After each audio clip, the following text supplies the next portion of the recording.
Assalamualaikum warahmatullahi wabarakatuh. Sahabat Nusantara, kembali bersama Majelis Seni dan Tradisi Mesti Cirebon dalam mengungkap dan menggali toponimi dari beberapa wilayah di kota Cirebon. Masih bersama Agus Gemblung dan Mas Farhin serta Kang Didise. Kali ini kita akan membicarakan dan membahas wilayah Kandang Prahu.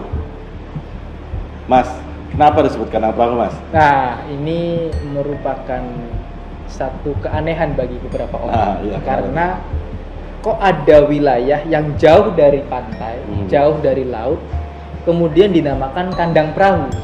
Ini beberapa teman sempat bertanya ke saya, kenapa wilayah itu disebut dengan Kandang Prahu? Lagi-lagi ini kita bicara tempat dan bicara cerita, karena setiap tempat punya cerita. Selain juga berasal dari nama tokoh, nama pohon, dan nama tempat dulu itu disebut apa. Ini sangat mempengaruhi. Kemudian nama itu diambil sebagai nama wilayah gitu ya. Nah, ketika Sunyaragi dibangun, yang disebut dengan Istana Musim Panas, dikelilingi oleh danau, maka untuk mencapai Sunyaragi itu harus melalui perahu. Maka di tempat itulah perahu-perahu milik keluarga keraton ditambatkan, sehingga di era kemudian nama wilayah tempat penambatan perahu itu disebut dengan Kandang Prahu, karena dulu merupakan tempat menambatkan perahu-perahu keluarga keraton yang hendak ketika pengen ke Sunyaragi gitu. Jadi di situ dulu perahunya dijalankan, baru kemudian menuju ke Sunyaragi menggunakan perahu. Nah, artinya kenyataan hari ini dengan cerita di masa lalu terkadang tidak ketemu atau tidak nyambung karena kita melihatnya hari ini, bukan pada konteks yang di masa lalunya gitu. Tapi kalau kita membicarakannya pada konteks di era itu, maka akan tersambung. Bahwa kenapa itu disebut Kandang Prahu, kenapa disebut Sunyaragi, itu mesti ada asbabul wurudnya, ada sebab-sebabnya. Sehingga ini yang harus diketahui dan dikaji bersama, kenapa kemudian namanya Kandang Prahu. Secara logika tidak nyambung lah, Kok bisa-bisa dinamakan Kandang Prahu gitu, seakan-akan sangat ahistoris, seakan-akan. Tapi kalau kita kembalikan pada konteks di era itu, sangat nyambung sekali. Dan satu lagi bahwa Sunyaragi ini kabarnya adalah yang mempengaruhi Yogyakarta yang kemudian membangun Taman Sari. Sunyaragi pun Taman Sari, Taman Air, Taman Sari, Goa Sunyaragi gitu. Itu yang kemudian juga ditiru oleh Jogja, kemudian membangun Taman Sari, tempat rekreasi lah raja di situ ya. Akan tetapi kalau Sunyaragi kan lebih pada fungsi spiritual, lebih pada fungsi ruhani gitu, sehingga tempatnya disebut sunya atau sunyi. Raga itu ragi, berarti mensunyikan raga. Dan sebelum menuju ke tempat itu ada perahu yang kemudian nama tempat penambatan itu disebut Kandang Prahu.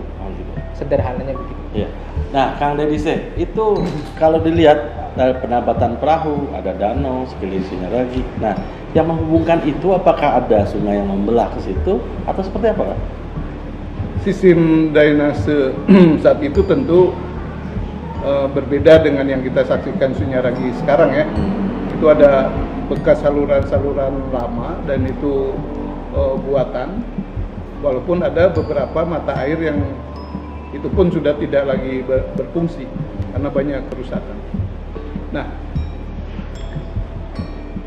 pada konsep mikro makro, mikro itu tempatnya, Sunyaraginya, dan makro itu adalah air yang mengelilingi, dan ada tempat tadi penambatan perahu. Ini sangat rasional banget, kan nggak mungkin juga orang pada nyebrang ngoyor gitu, berenang, pasti dia akan menambahkan itu. Nah, ini banyak contoh seperti ini, kayak misalkan di Cangkuang, Cangkuangan sama mikrokosmos, makrokosmos. Di situ Lengkong Panjalu, mikrokosmos, makrokosmos. Nah, ini diadopsi oleh Caruban Nagari saat itu. Selain juga tadi bahwa ini pun menggantikan fungsi dari Gunung Jati yang semakin ramai. Nah, tempat penambatan perahu tadi atau kemudian disebut kandang perahu ini menjadi penting. Tentu saja bukan hanya para keluarga Pinangeran, tapi ada juga yang lain-lain yang ingin, misalkan karena sudah mendapat izin dari keraton, dia ingin untuk meraga sunya ya. Sunya itu beda dengan sunyi. Kalau sunyi itu di daratan. Kalau sunya itu ada unsur air, itu sunya. Jadi ya tadi di kandang perahu itulah mereka mulai menyeberang ke tengah. Oh gitu. Nah, Mas Farihin, sekarang kan sudah tidak ada lagi bekas-bekasnya. Itu apa sih sebabnya? Tidak ada, maksudnya tidak ada bekasnya, misalnya di mana ditambatkan atau alirannya seperti apa tuh tidak bisa dilacak tuh, gimana tuh? Zaman Matangaji sendiri kan Sunyaragi dibombardir oleh VOC, sehingga banyak kerusakan-kerusakan yang cukup parah yang terjadi di era itu. Dan pada waktu itu memang salah satu arsiteknya, yaitu yang dari Cina, itu dibunuh. Karena satu-satunya orang yang memang mengerti tata letak arsitek di situ adalah orang Cina itu, dan itu dibunuh. Sehingga Sunyaragi yang kita lihat hari ini pun itu belum tentu serupa dengan Sunyaragi di era dulu. Otomatis ada renovasi-renovasi besar kecilnya itu ada.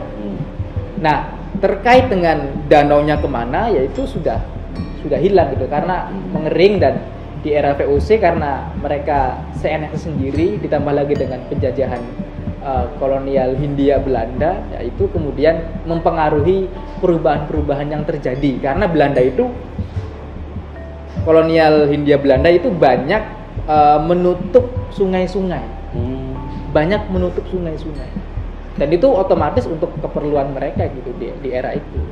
Nah, maka bisa jadi Sunyaragi pun dijadikan yang kita hari ini lihat itu atas kepentingan dan ulah dari mereka juga gitu, sehingga kita nggak bisa melihat kondisi yang aslinya.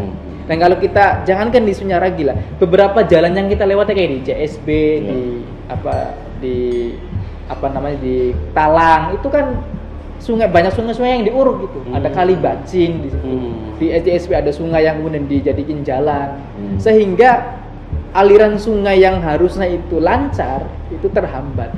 Lalu kemudian CSP jadilah kemudian kebanjiran dan yang lain-lain gitu. Nah, artinya padahal leluhur kita itu sudah memberikan yang terbaik untuk menanggulangi banjir, akan tetapi karena ulah kolonial akhirnya secara drainase dan jalan air itu tidak tersampaikan gitu. Rusak semua. Jadi ini rusak semua, bukan hanya budayanya, bukan hanya ajarannya, tapi sampai pada geografinya. Maka jangan heran kalau kita melihat Sunyaragi hari ini berbeda dengan Sunyaragi pada waktu dulu. Oke, sahabat Nusantara, menarik sekali pembahasan kita tadi tentang kandang perahu. Jangan lupa subscribe di channel Mesti Cirebon, tekan tombol lonceng, dan tuliskan komen. Assalamualaikum warahmatullahi wabarakatuh. Waalaikumsalam.